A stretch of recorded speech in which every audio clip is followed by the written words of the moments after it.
Hey everybody, BATJAC J.W. here. Yeah, you know what? We're gonna do another review with this. This was a video I did a while back, and as always, you know, we get better at making videos, and I decided let's just redo it. The Beretta M9 pistol. This is otherwise the Beretta 92 FS. Cool. That's all I got to say about it. It's cool. This one, in particular, it's kind of a, like, what do they call it, the anniversary model or like a commemorative model. So it's kind of like, it's got the cool military looking packaging and everything, which is really neat. It's got all the logos and everything all over it. So that's kind of really cool. I like that. I like that a lot. So let's go ahead and open it. Here you got your basic instruction manual, Beretta 92 FS 9mm Parabellum full war. So anyway, you know, and that's the other thing about Beretta, man. They've always gave you these really nicely dressed up stuff. Their logo, right down to their trident logos and stuff, it just spells elegance and just really nicely put together. Always has been. And extra magazine, they did give me an extra magazine. I've seen ones now, they come with 3 magazines. What the heck? Anyway, Beretta lock and the pistol, and this was actually around the tag right here, certified by the U.S. Armed Forces. Isn't that cool? That is so cool. So let's get this box out of the way and get to the pistol. Okay, so there it is, the Beretta 92 pistol. Otherwise, this is the M9 configuration. Drop the mag. Let's make sure we check it. And that's the other cool thing about a Beretta. Look at that wide ejection port. I think, in fact, Danny Glover says that in Lethal Weapon when Mel Gibson's character is carrying one of these things. He says wide ejection port, no feed jams. You know, talks about the Beretta and everything. Anyway, so many reasons. Why would you own this gun? Well, why wouldn't you? It is so cool. This gun looks cool. I must say the lines of the gun is just super neat. By that is it's a sexy looking gun, basically. There's no doubt about it. It photographs very nicely. It's probably one of the major reasons Hollywood uses it so much, is because it looks awesome. You know, I've always admired, like, when you see that part of it, you know, in a holster or something, you know. And for me, growing up when I was younger, you know, seeing Die Hard, you know, I just fell in love with it. You know, definitely watching Die Hard 3, you know, in the theaters and stuff, just admiring the pistol that he had. And, you know, lo and behold, it was the Beretta and everything. So, and I tell you, if you've never had one of these things or picked one up or felt it, you pull that slide back, man, it's like grease. There's no other gun that feels like that. It is a really good feeling gun. For the money, for the cost of these things, you know, it's like, you know, it's almost like, how could you not have one? I do know the differences from what I've read and seen is from this one and the 92 FS is this is more vertical. I know the 92 kind of takes more of a dip on it. This is more vertical, and I believe something back here, and I'm not sure exactly all the down to the last detail on it. For those of you that do know more than I do, for sure, chime in on the comments, let me know.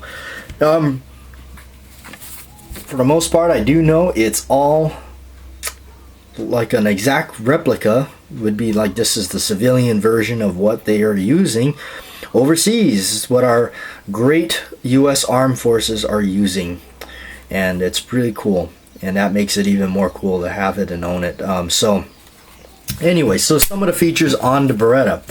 It's a double, a single action. So for those of you that may not even know what that means, so you put your magazine in, you rack your round in, you drop the hammer on a live round. Yes, you do. And and for those of you that are probably freaking out, you don't understand that quite how it works, is if you actually look carefully in there, you can see the firing pin. You can see the firing pin where it strikes the primer. Now, as I'm gonna turn the switch here, the safety and decocker, you see the firing pin moving. See it? And it moves out of the way. And it moves out of the way just enough and with enough time so when the hammer falls, It is not contacting it. So that is how the hammer drop works, and that's the way this gun is meant to be carried. So there's a live round in there, you have your safety on, hammer down. So when you draw this firearm, pop the safety off, pull the long trigger, bang, okay, side's gonna cycle, and now you have a single action trigger mode. So now you can see the take up is next to nothing, and it breaks way back here. Now that's a lot different than starting from way up front here and then back here.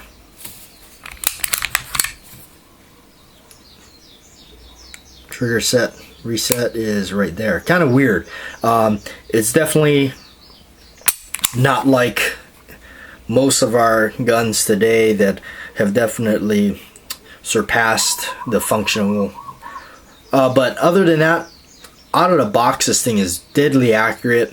It's really nice. It's pretty robust, and it handles it. I mean, I've shot this thing a lot. I've shot a lot of rounds through it. One of my really good friends, he's just in love with this thing. He absolutely loves this gun, and has asked me more than once to sell it to him. I will not. It's just super cool. You know, Die Hard, Lethal Weapon. I mean, it's all channeled in right here. You know, I mean, it's like, you know, my good friend online here, Uzi9, he said, you know, movies are just giant gun commercials, and man, this one was definitely one for me. It was just like, I had to have this thing.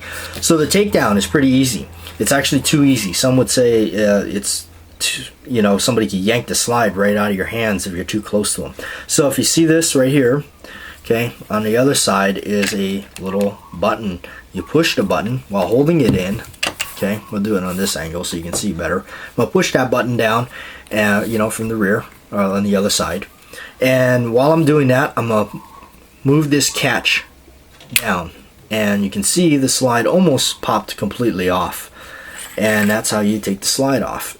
You can see the internal parts. It's not as simple looking as a Glock, right? That's because it's not. I don't know how many of you actually have taken this thing apart, but I have taken it apart to an extent where I definitely, it's got a lot of parts in there. A lot of small pins, roll pins, springs, and things that are just ridiculous. And here's the slide. The slide is strange because it has a pin on top here that holds, I believe it's the ejector or the extractor, and that is swedged in by some metal on the slide and everything, and I've seen some videos where you got to actually drive that out, breaking some of the tabs off.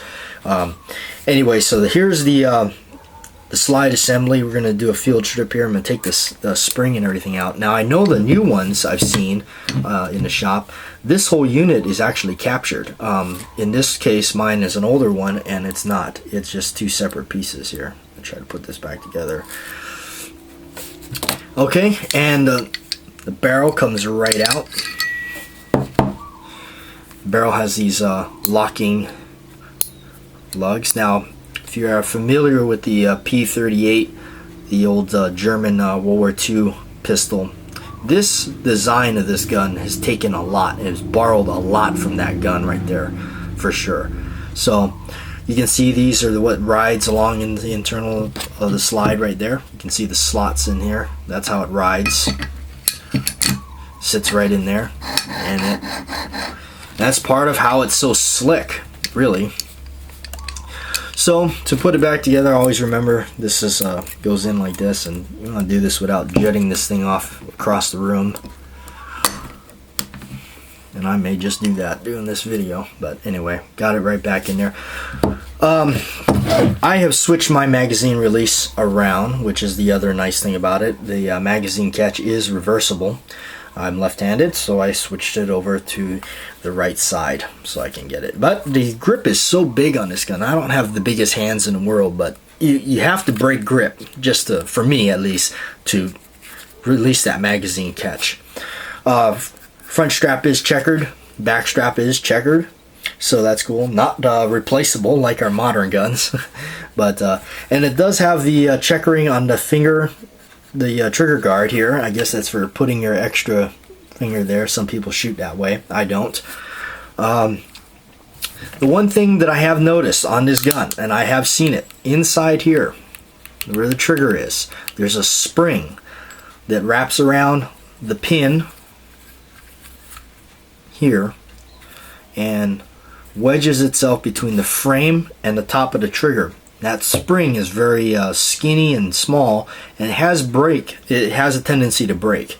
Wilson Combat has made a replacement part for that. I'm actually looking to get that for my gun because I like his design on it. Wilson Combat, Bill Wilson has taken some of the designs on this gun, has revamped it, and done a very good job at re-engineering some of the things on it.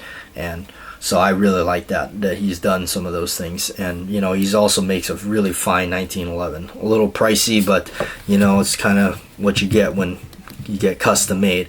So anyway, that's the kind of the internals of the gun. Let's go ahead and put the slide back on.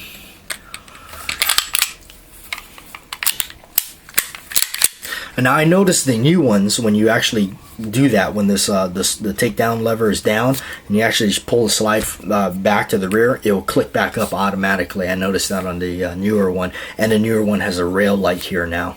So this one's more of the older one, which I'm kind of an old vintage guy anyway. I like the old stuff, so I kind of like it. This one does have the Allen key screw to put the grips on and off, so I don't like that, but it is what it is. So as far as the size of the gun, in comparison, I've got my trusty Glock 23, so you can see the size comparison. They are, it is kind of a, you know, makes you kind of realize that Beretta is a big gun. The Beretta M9 is a big gun. You can see. And I know that the 23 is a mid-sized gun, so it's kind of hard to almost stack it up against this thing. But as far as, let's see, let's even it out here. You can see just how much further out the barrel is on it. So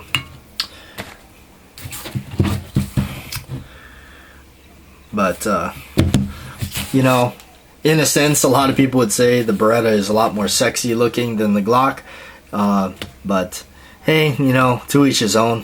I mean, the Glock has grown on me some, I must admit. When I first started looking into them, I didn't really care for them, but anyway.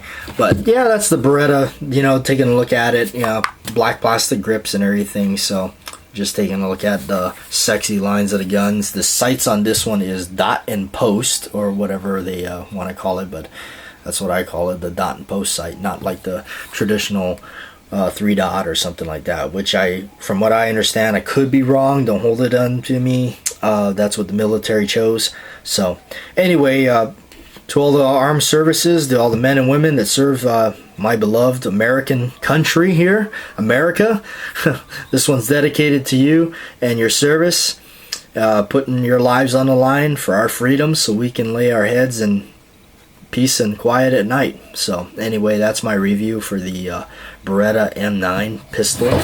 Really cool in 9mm. So I'm BATJAC J.W. I'm signing off for now. Please like, share, and subscribe.